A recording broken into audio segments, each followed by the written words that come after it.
dia, amados irmãos. Hoje, então, nós estamos no quinto dia dessa nossa caminhada na leitura da palavra do Senhor. Espero que esteja sendo edificante para ti, como está sendo para mim. Deus tem falado muito comigo nesses dias. E então nós vamos começar comentando hoje sobre Gênesis no capítulo 5, né, que é o início da nossa leitura. E lá neste capítulo nós temos então uma lista de nomes que nos traz assim, ó, uma mensagem muito profunda sobre identidade e propósito. Quer ver?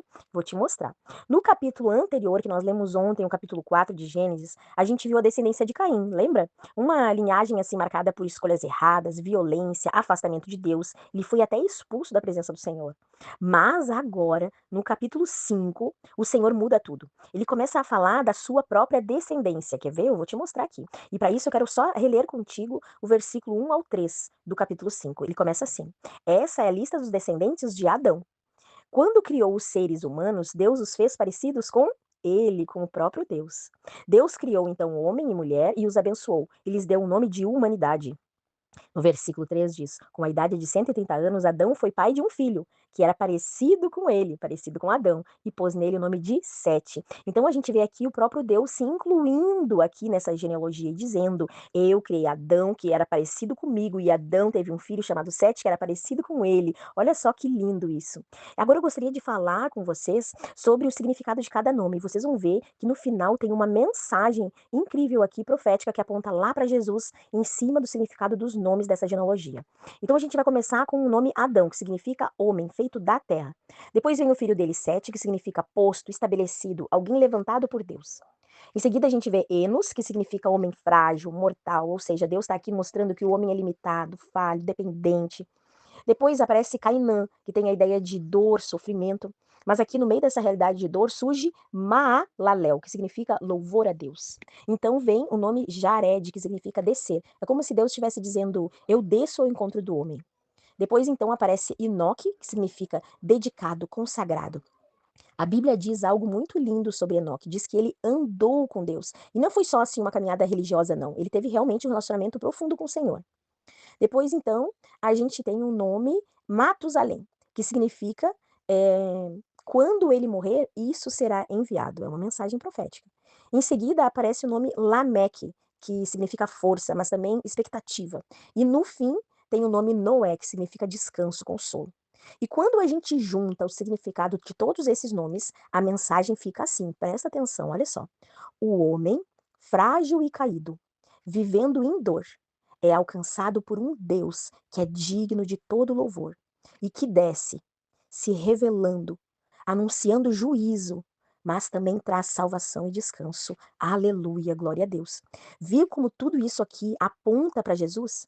Essa genealogia, ela não vai terminar aqui em Noé, tá? Ela vai continuar e vai seguir até Cristo.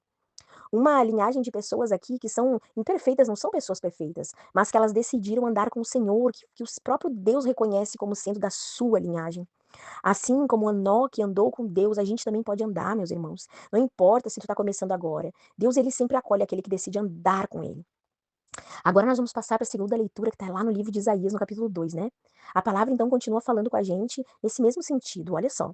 Isaías aqui, ele levanta a voz para lembrar de uma coisa que às vezes o nosso coração esquece muito rápido. Ele diz quem é Deus e quem nós somos. Às vezes a gente esquece disso, né? O profeta, ele fala sobre a ira do Senhor, que vem sobre aqueles que são orgulhosos, vaidosos, sobre aqueles que se acham melhores que os outros, que confiam na sua própria força. Isaías diz que somente o Senhor é digno de ser exaltado, de receber o mais alto louvor. E isso não reflete exatamente naquilo que a gente acabou de ler lá em Gênesis, onde diz que o homem é pó, é frágil, é mortal, mas ele tem a mania de se exaltar, né? Por mais que alguém viva muitos anos aqui na Terra e que construa coisas, que acumule bens, riquezas, títulos, tudo isso passa, irmãos. O homem, ele nasce e vive, por mais que viva assim muitos dias aqui na Terra, se tu for comparar com a eternidade, são poucos. E no final ele morre e vira pó. Ele não leva nada dessa terra, meu irmão. Nada de material vai atravessar com a gente para a eternidade, nada. Isaías, ele está confrontando aqui com uma verdade muito importante que a gente precisa prestar atenção. Não tem nada no homem pelo qual a gente possa se orgulhar. Não existe nada de bom em nós, meu irmão. Não, se existe algo de bom em nós, pode ter certeza que não vem de nós, vem do Senhor. Vem da transformação que Deus está fazendo no nosso coração. O orgulho, ele nos afasta da verdade, ele nos afasta da dependência de Deus, ele nos afasta do relacionamento verdadeiro e genuíno com o Senhor. E Deus, ele se agrada daqueles que reconhece que é pequeno, daqueles que reconhece que são limitados, daqueles que querem viver na dependência do Senhor. Porque somente o Senhor, ele é digno de toda a honra, de toda a glória e de todo louvor, e a gente sabe disso. Seguindo na nossa leitura, a gente vai lá para o livro de Mateus, no capítulo 5.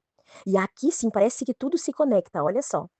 Aqui a gente já de cara vê o Senhor, a voz de Jesus. Jesus subindo no monte e começa a ensinar.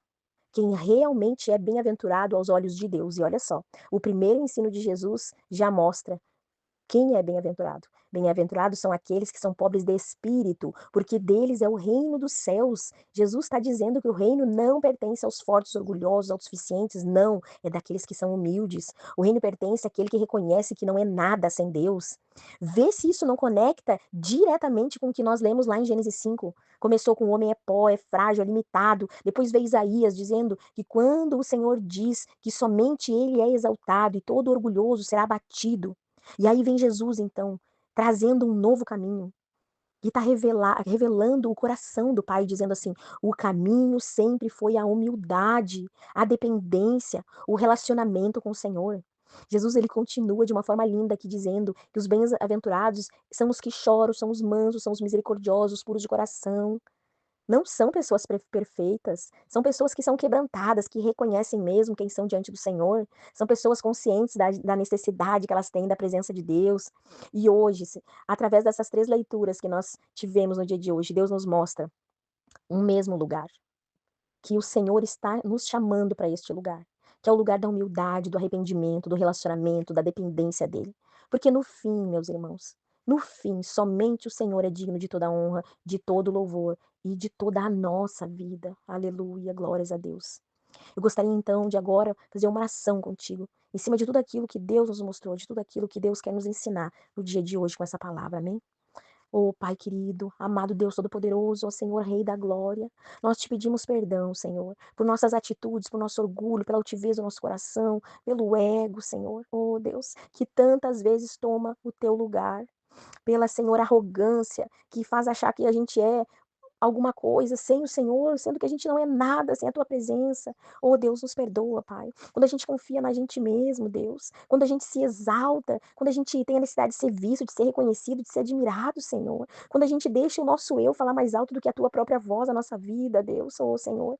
Hoje nós queremos reconhecer aqui diante de ti que nós não somos nada. Nós somos como a tua palavra diz. Nós somos frágeis, limitados, mas nós somos dependentes da tua graça. Oh, Senhor, traga ao nosso coração mostrando tudo aquilo que a gente ainda precisa mudar dentro de nós. O Espírito Santo de Deus revela aquilo que ainda está aqui escondido, que a gente não quer ver, mas que a gente precisa mudar, Senhor. Nós não queremos resistir à tua obra na nossa vida, nós não queremos endurecer o nosso coração, Pai, em nome de Jesus. Oh Deus, nos dá um coração puro, purifica os nossos pensamentos, as nossas intenções, as nossas motivações. Oh Deus, nós queremos te ver, Pai. Nós sabemos que somente os puros de coração verão a Deus, que o Senhor nos ensine a andar com humildade, viver na dependência do Senhor, contigo todos os dias, assim como Enoque também caminhou, Senhor.